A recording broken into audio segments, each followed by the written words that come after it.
organization that is, our main goal is to engage in students and people who are not registered to vote yet, and just give them all of the information they need when it comes to participating in our democracy.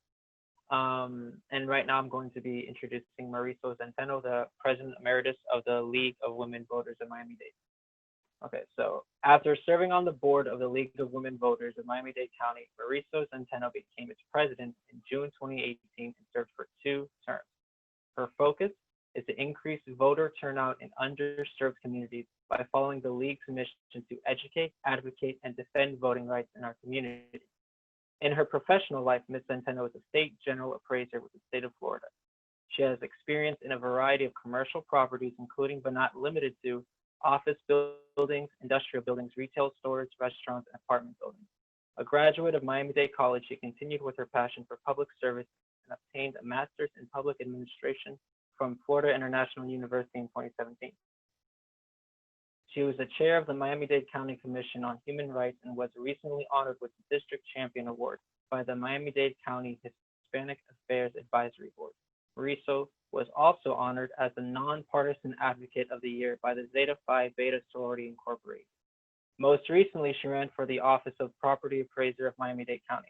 A native Dominican Republic, she is proud mother of 2 children, Thomas and Scott. Everyone, please give a warm welcome to Mauricio Centeno.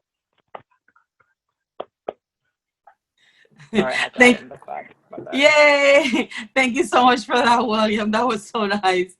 And thank you, Joanna, for inviting me. I love FIU. As you said, I'm a graduate of FIU and Miami-Dade College. So I am a Panther.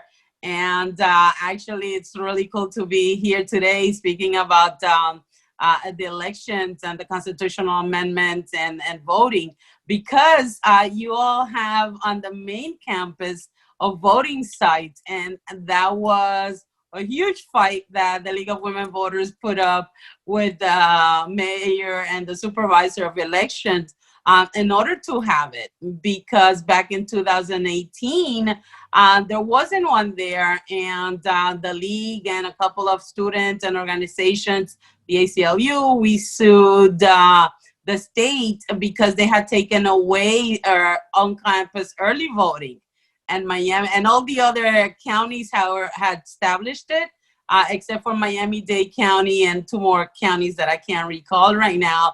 And we did a tweet storm. We went and spoke at the budget hearings, and then we ended up with 3 early voting sites at college campuses in Miami. One, the one that you have at FIU, and then 2 Miami-Dade colleges, the one on Kendall and the one on North. So I'm really glad that in 2018, after that, over 18,000 people voted in these 3 locations. So please take advantage of these early voting sites and go ahead and use them, so it makes our work worth it. Because every time that we can make it easier and more accessible for students and staff and administrators to avail themselves to make it easier on voting, it's even better. So this evening, as we all know, we are voting. People have been voting by mail. Early voting started this week on Monday, and it's going to continue for about a few more days, a week and a half actually. And tonight we're going to speak about the constitutional amendments and the charter amendments on the ballot. So the League of Women Voters, we were established in 1920. 100 years ago, we started right before women gained the right to vote with the suffrage movement, and these women fought very hard. It took us 72-year battle before they actually were able to finally gain the right to vote. Even though it's called the League of Women Voters, men have been accepted since 1974, and we have quite a few male members. We research, educate, and advocate, and we believe in voters to promote good governance. We are a nonpartisan organization.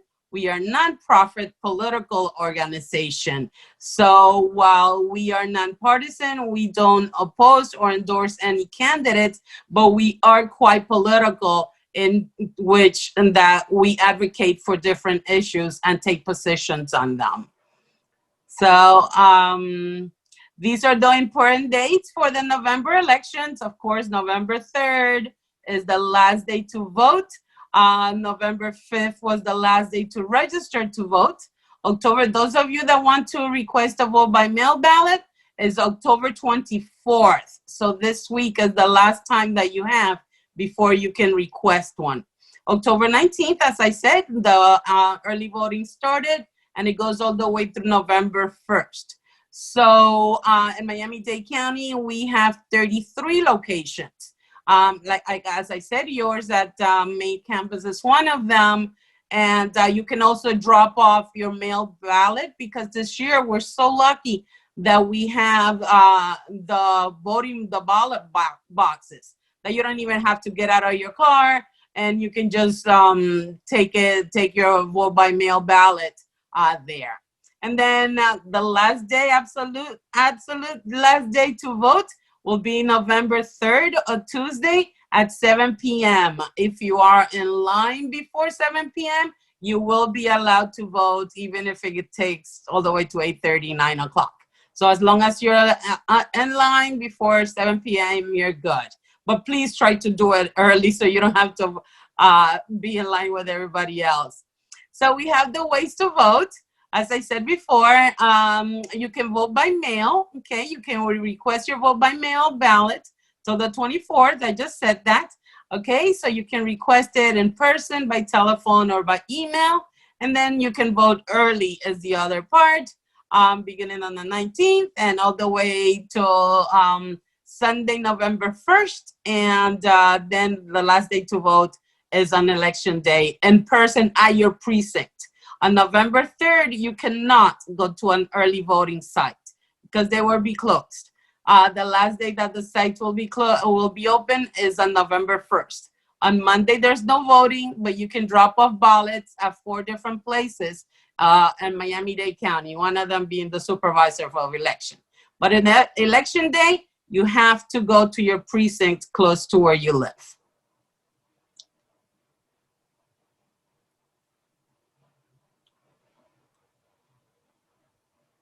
So what will be on the ballot? Right now, everybody's going crazy about the U.S. president, and the vice president. But also in Miami-Dade County, we're going to have a whole lot of other things. We have a Miami-Dade County mayor that we need to pick. We have county commissioners. We have school board district members. We also have the clerk of courts. And then throughout the state, including Miami-Dade County, we're going to pick state senators and representatives, U.S. representatives. And then we're also going to have the 6 constitutional amendments and the 3 Miami-Dade charter amendments. And then if you live like in Miami Beach and Key Biscayne, I know you also have some other amendments to their own, to the cities. Okay, so the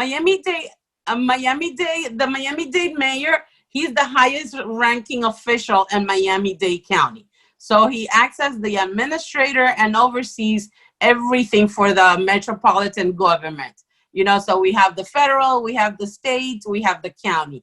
And right now we have 2 candidates, Commissioner Steven Bobo and Commissioner Daniela Levine Cava. These are years very, very interesting because, as you heard me say, they're both commissioners. So they're both gave up their seats in the commission to run for county mayor. Commissioner Bobo was in District 13, and Commissioner Levine Cava is in District number 8. So we'll talk about there's a referendum that has to do with that later. But yes, so those are like our local president, our local boss.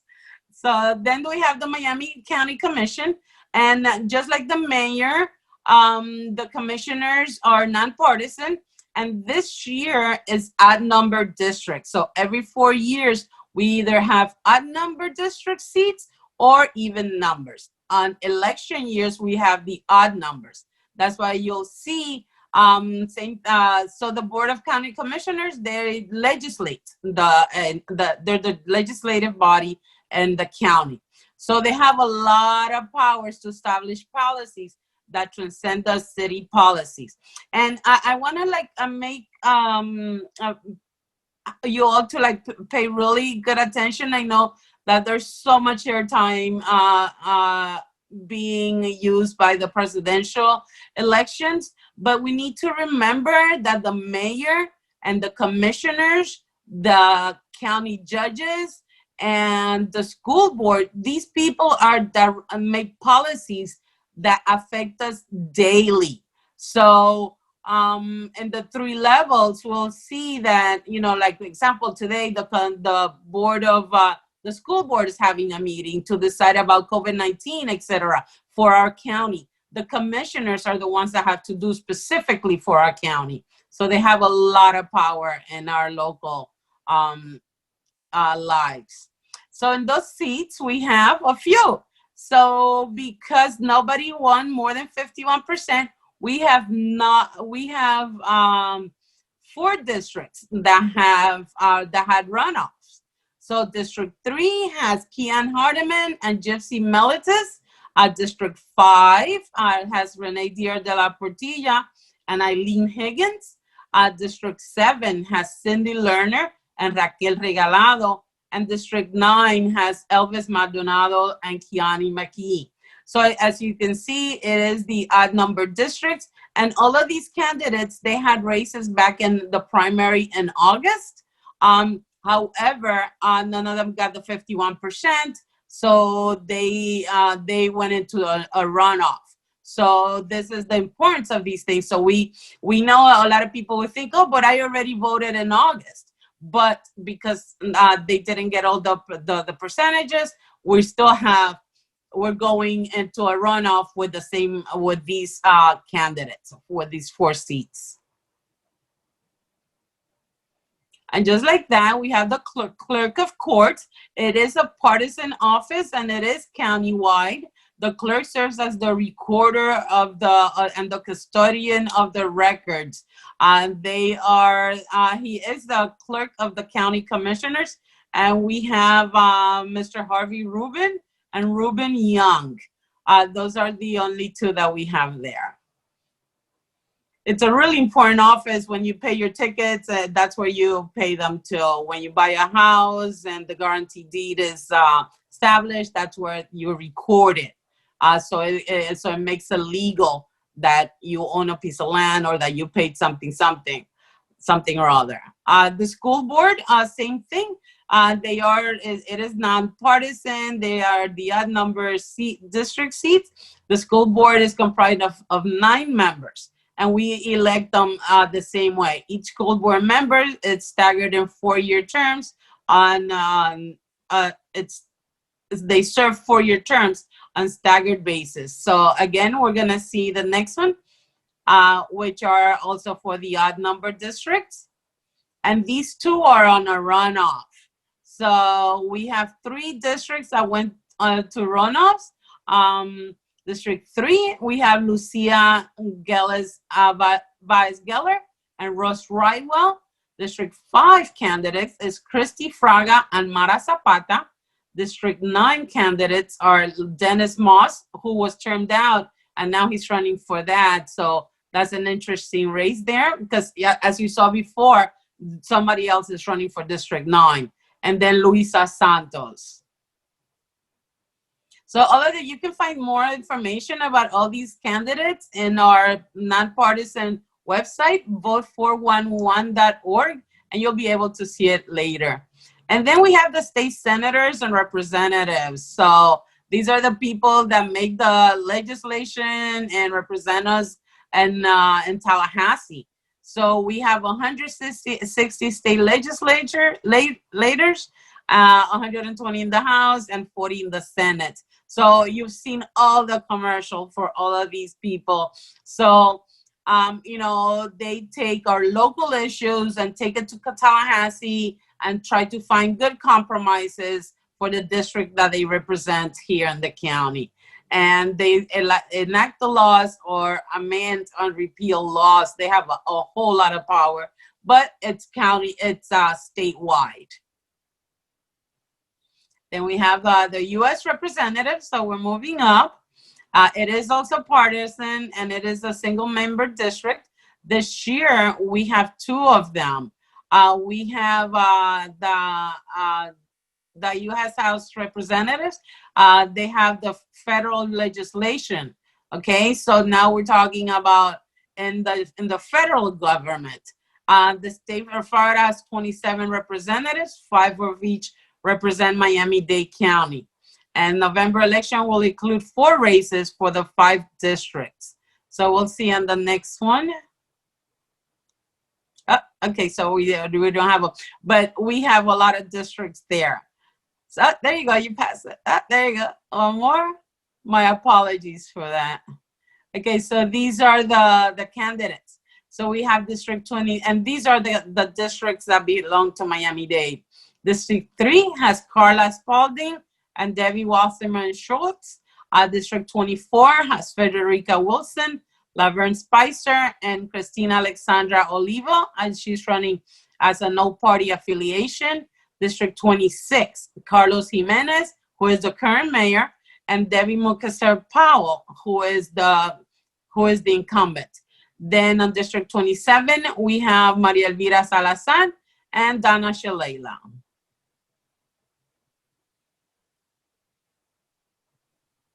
So I think we are turning it over to William, is it? Actually take it over. So now that we've kind of going over some of the candidates and some of the roles, before we get to the constitutional amendments, I'm just going to do another quick poll to see what we know so far about the amendments. And then in this portion of the presentation, Marisol will go over amendments and referendums. So it's going to be quite a bit. Again, if you have questions, you can always drop them on the chat, and then we'll get Marisol to kind of go over those if she doesn't already answer them through her presentation. So let me just plug in our second poll here.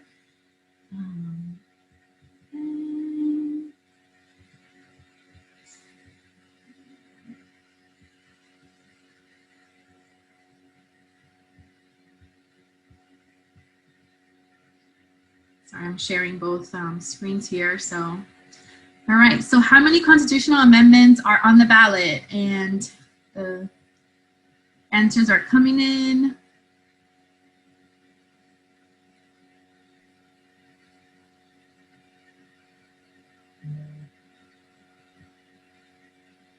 Okay.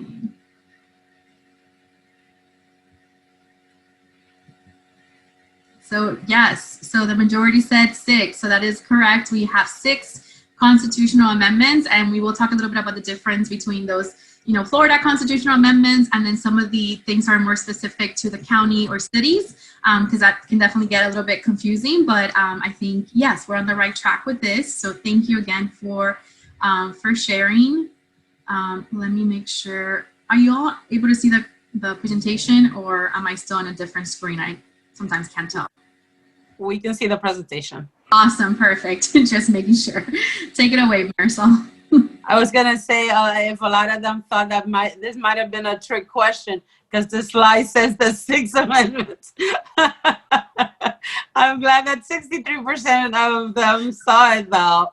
So okay, so now we're gonna break into the constitutional amendments. So something that we want you all to get from this presentation tonight is, like I said at the beginning, a lot of times we focus that, and everything we hear is about the presidential, the mayor, and people don't know that there's other things on your ballot. Hopefully everybody know that we're going to have judges and we're going to have school board members. So for everybody to understand that when you get your ballot, it's not just going to be the 2-3 items, correct? So we're going to have 6 constitutional amendments. So the Florida Constitution establishes the rules and the basic rights. So just like we have a federal constitution, we have a constitution in the state of Florida. So it can only be amended by citizen initiatives, by legislature, or by the Constitution Revision Commission. This year, we're really lucky that we only have 6, because in 2018, the Constitution Revision Commission, the CRC, can amend it, but it's every 20 years. So in 2018, they took advantage of that and they put in 13 amendments. And those get to be bundled, which makes it so large. But the league sued, and one of them got taken off because it wasn't clear. So we ended up with 12. So in order for any of these to pass, you need 60% of the votes throughout the entire state. 60% of the people that vote on the amendment. So first we have amendment number 1. And this is very interesting. And, you know, please put your responses, your comments, your anything you think of about these, because this one is it creates a requirement to vote, a citizen requirement to vote in Florida. So currently, the Constitution says every citizen of the United States, and it wants to change it to only a citizen of the United States. And it's in reference to voting. So right now we know the Constitution says that every citizen can vote, right? And this is going to change it to only a citizen. We believe that this is not a good amendment because we don't know what's behind it. It's been really difficult to find out the group sponsoring it, but it brings no functional or financial impact to the elections because the U.S. citizenship is already a requirement. So it shouldn't change. We can keep it every citizen. Okay, so if you vote yes, it would replace the word every to only a citizen. And if you vote no, it keeps it the same with every citizen of the United States can vote in Florida. So the organizations, the supporting organization is just Florida Voters Sponsor, and the opposing organizations, and this one is the League of Women Voters of Florida, and but there are several others at this point. So we are recommending a no on this amendment because it's really not necessary. Amendment number 2, I hope everybody's really interested in this one. And please participate at any point. We'll be answering questions afterward. But this one is raising Florida's minimum wage. Currently, the minimum wage is $8.56 an hour. So this one will increase it $1 each year, all the way to getting to $15 an hour by 2020. So it'll start at $10, $11, et cetera, et cetera. So Marisol, do you do you have any knowledge of like you know, maybe when was the last time that something like this was done or increased? Or not to put you on the spot, you might not, but I don't know how rare or how common it might be to get this, you know, something like this to put into place. Okay, so to get anything into the Constitution, and we need to have a certain percentage of the people in Florida voting. So I worked during Amendment 4 2018, and we needed 766,000 verified signatures throughout the state. Right now, because the population has increased, I believe is over 850,000 signatures. So we need an overwhelming support of people to actually vote yes. So I remember when I started working, I mean, like 20 something years ago, 30 years ago, I can't think about it right now. The hourly wage used to be $5.50. So in like 20 years, it's only increased to $8. So this is definitely a yes. So in the future, people can you know, do better, because as we know, even $15 an hour, and that's a minimum wage. It's not even a living wage, because if you live in Miami-Dade County, you know that $15 an hour, it's not gonna cut it for like a family. And then this is all the way into in 2026. A lot of people are opposing it, especially small businesses, because they think that it's going to have great impact on their bottom line. Because if they're going to have to pay $1 more an hour to each employee, what's going to happen. So they're saying that if this passes, they will have to like increase the price of the goods and services they offer. But in general, we should vote yes out of principle, because really $8.56 and to me even $15.26 all the way to in 2026 is like really difficult. So that's what it would do. A yes would bring it up $1 out a year, and a no would keep it at $8.56. So proponents, supporting organizations, of course, we have, and again, the Florida FL-CIO is a union, and then Organized Florida, Florida for Fair Wage, the League of Women Voters, and as you can see, opposing organizations is the Chamber of Commerce and Restaurant and Lodging Association, because they were, so right now for servers they get paid I believe it's like $5 an hour, but because they get tips. So they're saying if we have to increase it, we're gonna have to figure out how's that gonna work, because what are we gonna do about the tips, because then the people are gonna get a lot of money. But you know, this is a thing about, you know, what people actually need. Then amendment number 3. So right now, like number 3 and number 4 get me really excited, because it's like they're really scary. So amendment 3 is all voters vote in primary elections for state legislature, governor, and cabinet. So currently the state of Florida has closed primaries, which means that unless you're registered with one of the parties, Republicans or Democrats, you cannot vote in the primary elections. So if you're an MPA or no party affiliation, you can't vote. This is over 3.4 million people. So, so this amendment is trying to create that it opens it to everybody. So as you can see, it replaces a closed primary. However, okay, and this is like they always say, the devil is in the details. It's not just open primaries per se. It also creates a system of the highest two, the top 2 vote getters go to the general election. Okay, so let's go to the next slide.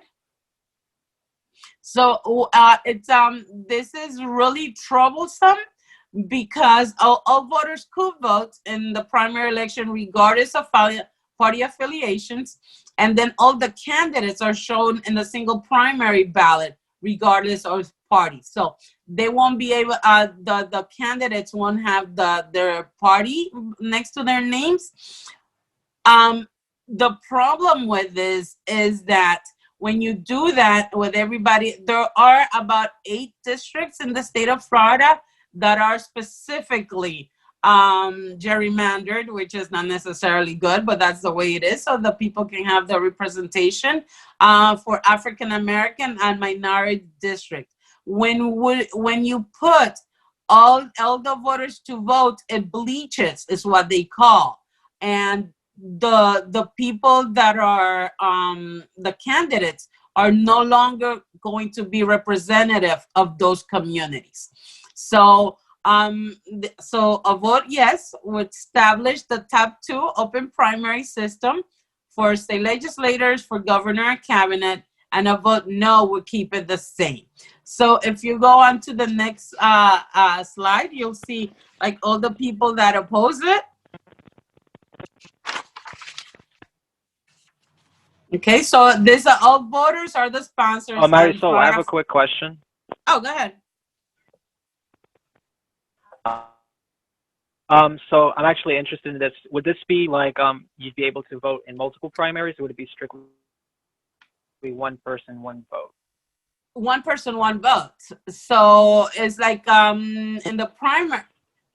So right now, in August, we had primaries. So for you to pick the presidential candidate, when we had Joe Biden, Bernie Sanders, Kamala Harris, et cetera, right? So we have 5 different people. but only if you were a declared Democrat could you pick in that election. So people that didn't have a party affiliation didn't get to pick anybody, but they will get to pick now in general elections. So what this would do is, like, it doesn't matter if you're a party affiliated or not, you would be able to vote in the Florida. Again, this is for Florida, not for federal, right? So you will be able to vote. But when you do that, the districts will be disseminated, and like the ones that have like the stronghold that are African American districts, when you have no party affiliated voting and Republicans voting with Democrats, is going to create a lot of chaos because people are not going to know which candidate really represents them. The supporters also say, though, that the people will be able to have more choices, and that the candidates, instead of just like pandering to the people in their party affiliation, that they would have to reach out to all voters, right? Because, you know, like right now, you know, the Democrats are only targeting Democrats. They might be targeting some not party affiliated, but they're just focusing on that. If they have like no party and if everybody can vote, they would have to speak to everybody. Okay, so I hope that, and then this one is really interesting, but because the League of Women Voters, we are in support of open primaries, and when we first saw this amendment, we understood that it was what we wanted, but then when they came out with it, that is just the top two, then we opposed it because of those reasons. The league is striving to have diversity, equity, and inclusion, and our partners, the NAACP, the ACLU, and so many you can see here, were against this when they told us of what it would actually cause more harm than good. Then the league opposes it, and the league takes their support or very, very seriously. So we had to do a lot of analysis on this. Does that answer it, William? Yeah, that answers it. Thank you. Okay, cool. So that's a no on Amendment 3. Amendment 4 gets even better. Okay. So as I said before, we can only change the Constitution in certain ways, and one of them is citizen initiatives. So the amendment number 4, we're calling it, so we don't get confused with Amendment 4 from 2018, the restoration of voting rights. This one requires that in order for an amendment to get to the Constitution, it be approved by voters in 2 elections instead of just 1, in order to take effect. And that includes that already is not that it's a super majority of 60% of the vote. So this is going to make it so difficult for us citizens to get anything on Constitution. As I said before, we need over 800-something thousand eligible signatures. This costs a lot of time, a lot of money. So it's going to be very difficult. So instead of making it easier to get something into the Constitution, it's going to be much harder. So next, please. So this one, the best part about this one, okay, so look at this chart. So currently, the part in orange, so it takes all the steps, right? It gets rejected or approved by voters, and then it goes into the Constitution and is amended. So this goes through the first 2 steps, and then the amendment needs to be approved a second time. If that is not a blatant voter suppression tactic and citizen initiative suppression, I don't know what it is, because it's so difficult to get anything onto the Constitution. To make it even harder, it would be so much worse. And then, like, the best part about this one also is that it's financed with over $6 million of his own money of a local here in Miami-Dade, Mike Fernandez.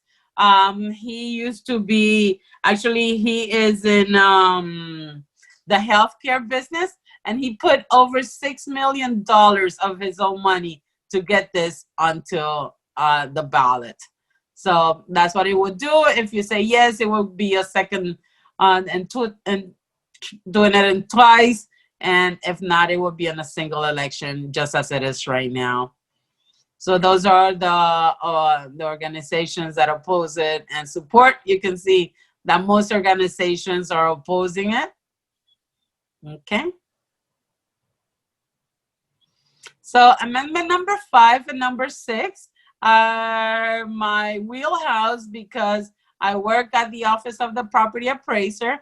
And number 5, there's a limitation right now for transferring your save at home benefits in 2 years. So if you were, so what this means, you have a tax benefit, and if you sell your house, you have 2 years in which you can port the portability, that you can port it to your next home, that's savings. So this would change it from 2 years to 3 years.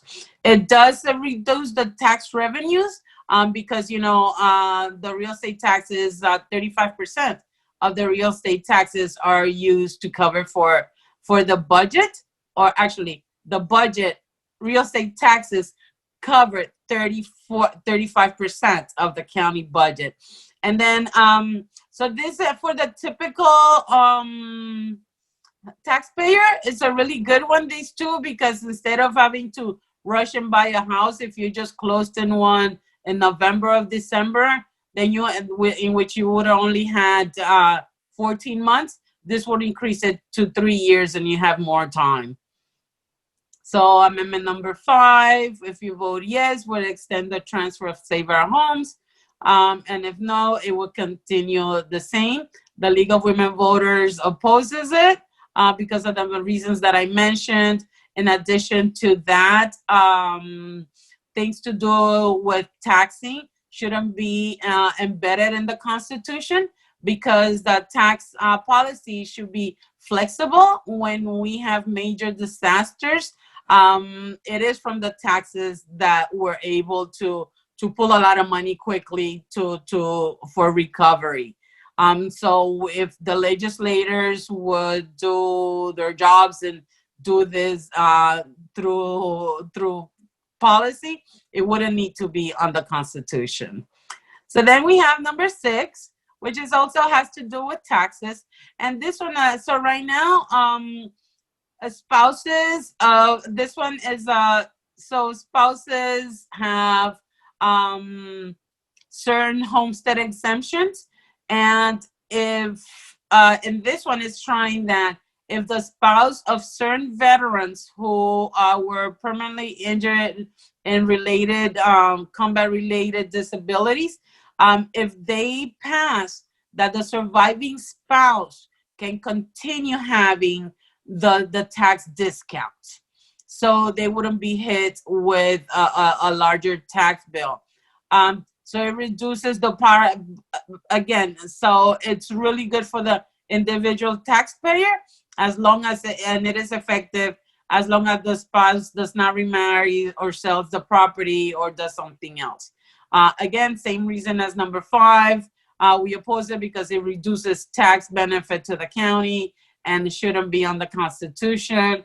But however, you know, that one you kind of make your own choice, because it is extremely unfair that if you're married and your spouse dies, and then you can't have that tax benefit. So that's what it would do. Those are supporting and opposing organizations. And that is it for the constitutional amendments. Mayor, so let me do a quick just check to see if anyone has questions about the constitutional amendments before we kind of get into some of the more local referendums. So, and let me ask you, Mayor, so with that with number 6, is I guess in your view is the conflict that it's asking to be like, to be part of the Constitution and change the Constitution, that maybe there's a better place for something like that to be placed if we wanted it to be to become effective? Right. So that's why the league opposes it. Like, as I said, is like tax policy should be done through our legislators and our governors in state. Just like when the corporate tax, school taxes, all of those, they're done through laws. Not putting them in the Constitution, and that's like while the league wants everybody to get the tax breaks, it's like these are things that we need to consider, because once you have it in the Constitution, it's really hard first to put it in and then to change it, because it's like right now with COVID-19, I work at the office. I know the huge shortfall that we're gonna have, because a lot of businesses and income producing businesses, the hotels, they're not making any money. So it's going to be really hard to get taxes from them. So, but that's a whole other conversation. For clarifying that. Are you going to check the chat box? There's there's no new questions on the chat from what we had before. So unless someone wants to unmute themselves and ask a question, I think if not, we can continue with the next part. Sure. So then, I hope you're all not tired, but this is really interesting though. Please, ask any questions, because we're here just to inform you, so you know what you have in your ballot and how your choice, your vote actually matters. And these decisions, and you don't want to leave it up to like everybody else to make decisions for you. Even you want to see that your voice is heard. So then, just like that, we also have 3 charters, 3 referendums in our county charters. So just the way we have the U.S. Constitution, we have the Florida Constitution, we have the Miami Constitution, which is called our charter. So our charter is where we can change and amend things for us locally. And the first one is the amendment establishing an independent inspector general. So right now we do have an office of the inspector general, and but it is under the purview of the commissioners. And this one and the inspector general, what they do is they monitor, and they're an oversight board, and they provide investigations. So it's a great office. It's a great thing to have it, because they look out for the county taxpayers in reference to abuse, waste, mismanagement, bribery, all kinds of different things that people in office can get involved with, and that people can make allegations against them. So, however, the way that it is right now, you need 2. Okay, so it is under the commissioners, and however, if you decide you could dissolve this office, but if 2/3 of the commissioners decide to vote against it. So that's where the risk is at. And this is why it's really important to vote yes on this one, because it will create the office set under the commissioners, but separate. It would be under the charter. They would still rely on the mayor and the commissioners for funding, but they will be under the charter. And only the Miami-Dade County voters will be able to dissolve the office. Because right now we've had, this has been in the charter for a very long time. And it's been great because the commissioners have been amazing and they're all for it. But should the commission change or anything happen, that's why they're preempting, and that's why they're making it its own office. So we believe that that we should vote yes, because it will be really good for Miami-Dade County.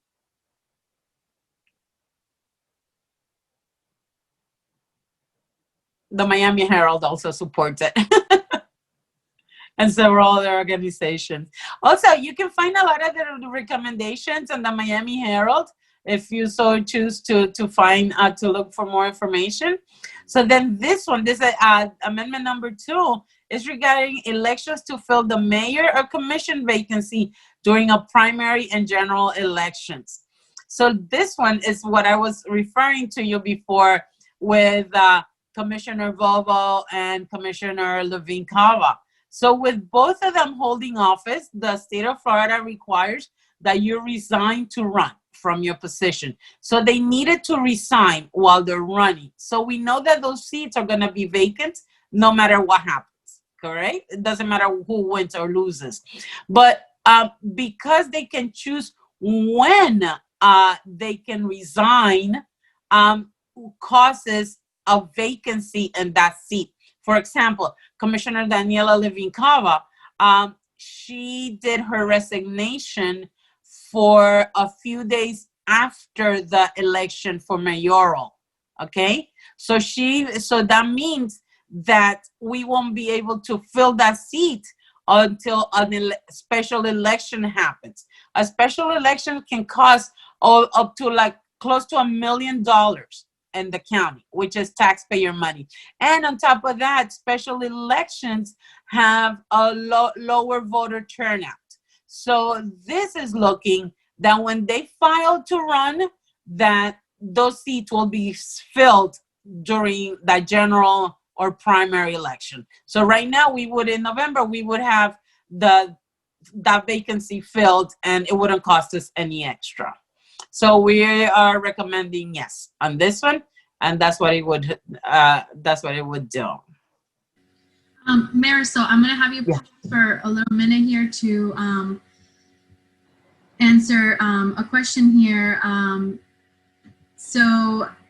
Vote411.org is where you can find some of these recommendations and even look at candidates and questions that they might have answered to look at where they stand on different perspectives and issues. And so, but they want to know where can they find, if the league has, your recommendations, where can they backtrack to find that? Is that also at vote411.org? And then if you have any resources for individual cities, so like if I'm in Doral and they have anything that they're asking me to vote on, where can they find that information as well? So great question. Thank you for that. So on vote411.org, when you put in your address, you'll see everything that's on your ballot. Okay. So you'll see if Doral is having something special, you'll see it there. And in addition to that, you'll see candidates' responses to 4 or 5 questions that we have formulated for them. And it includes judges, which is really good. Not many people have information on the judges. In addition to that, you can go to the League of Women Voters Florida website, lwvfl.org/amendments, in order to get information. You can also Google recommendations. The Miami Herald has been doing recommendations and all of these things. So. Thank you. You're welcome. Okay, so we are, can you write it down for them? For William. So referendum number 3 is like, how can I say? So it's nonpartisan election of county sheriff, property appraiser, tax collector, supervisor of elections. So right now, all of those offices in Miami-Dade County are nonpartisan. However, back in 2018, an amendment called Amendment Number 10 was passed throughout the state of Florida, and it created these offices to be partisan and elected. So right now at Miami-Dade, we only had the clerk of courts and property appraiser that were elected as nonpartisan. Now for 2024, we're going to have a sheriff, which we have a chief of police of Miami-Dade Police, and we're going to have a tax collector and a supervisor of elections that instead of being appointed we're going to be voting on them. So instead, when that amendment passed, they also created that it has to be partisan. So, and that's in the Florida Constitution. So basically, Miami-Dade County is saying that should the law change in the state of Florida and the Constitution, that we would convert it back to nonpartisan. This is like a straw poll kind of thing, because there's no way the charter is going to supersede the Florida Constitution, which is why it's so important that we know what we're voting for on the Constitution. So the league didn't take, the Miami-Dade League didn't take a position because we thought it's a moot point. But we'll see what happens. But I would recommend yes. So Marisol, can you give me that last, William, can you type that last website that Marisol had given? I didn't catch it because I was trying to I know. all things. So if William can do that. So I just put the vote 411.org on there, but I know that you said something else and I missed it. So I'm sorry. If William. Yeah, that's fine. They can go to League of Women Voters Florida, which is lwvfl.org/amendments. You got that, William? Yes, that is correct. Oh, amendments misspelled. We'll fix So that. do you want to go into the, you're good. You want to go into the other ones? It's, how are we doing in terms of time? We're close to ending. So I don't know if you wanted to just quickly. Sure, we'll go real quick through vote by mail. So we've been pushing vote by mail because it is an insurance in case in case you forgot the last minute something happened and then you can't get to the ballot. At least you already have your vote by mail that you can take it to the voting box. Okay, and we'll just go really quickly through them. And this is because a lot of people have been questioning vote by mail. The other reason is because it is safe. You don't have to stand in line with other people that may be sick or not wearing their mask, or anything can happen. Then it is for your safety. And we made a big push, Miami-Dade County. This is the first time that so many people requested and have voted by vote by mail. So because we believe about safety, you shouldn't have to choose between your health and your right to vote. I might have. And, huh? I don't know if I went too quick, I think. No, that was fine. Okay. Civic engagement. So vote by mail received the ballots for local and off-year elections. So right now, if you order it for these elections, you'll get it for subsequent elections. So you'll know that you have something to vote, because a lot of times you may forget that to know that that you have local elections. And then because it's also good because the ballot are so long, and you can take your time and read it with your family and your friends. You can do all your research without having to be in a rush, and then you know already what you're gonna vote for. Another reason, okay, so the long ballots, you can research and go to Vote 411 and find out what you wanna vote for. Avoid the long line during a pandemic, and so to also, there's a shortage of poll workers, and poll workers are usually older and retired, and we don't want to expose them. And you've seen those people in the rain on Monday. It's like people have been standing in line in the rain with that. Again, long lines. And then there's a few myths, it says that it increases voters fraud. This is not true. Studies have been done, and it's like in Florida, there were like 85 people that misrepresented themselves, and it was by accident out of millions of voters. The second one, if I sign up for so people think that if you sign up for vote by mail, you cannot vote in person. That is false, because you can still go with your ballot, whether it's filled or not. Now you can if it's filled, you can hand it in at the ballot box, or you can just surrender it, and you can take an actual and do it physically. Another myth that you won't know if it was received, you're able to track your ballot. So you're able to see when they send it to you, then when you send it back that they receive it, once it's been counted. So you can track your ballot online. You won't know if your ballot is rejected. That's false.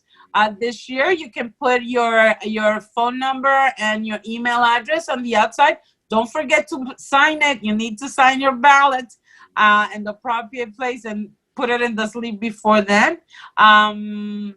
So then, Florida law. So what is this? Under Florida law, all registered voters are permitted to vote by mail. So this is kind of saying, I need to give a reason. No, you don't. You don't have to give a reason. You don't need to correct. Yeah. You just need to request it. So the voter registration passed, but you can still request a vote by mail all the way till the 24th of October. Voter registration, the deadline is 29 days before the election, but voter registration, vote by mail is 10 days before the election because it doesn't require the same amount of time. Postage, so in Miami-Dade, there you have a prepaid envelope, okay? So no excuse there. There's other counties that you have to actually like weigh it and put like different stamps. So that's just a little fun facts. And if you want to go, okay, just keep going. We'll skip through those.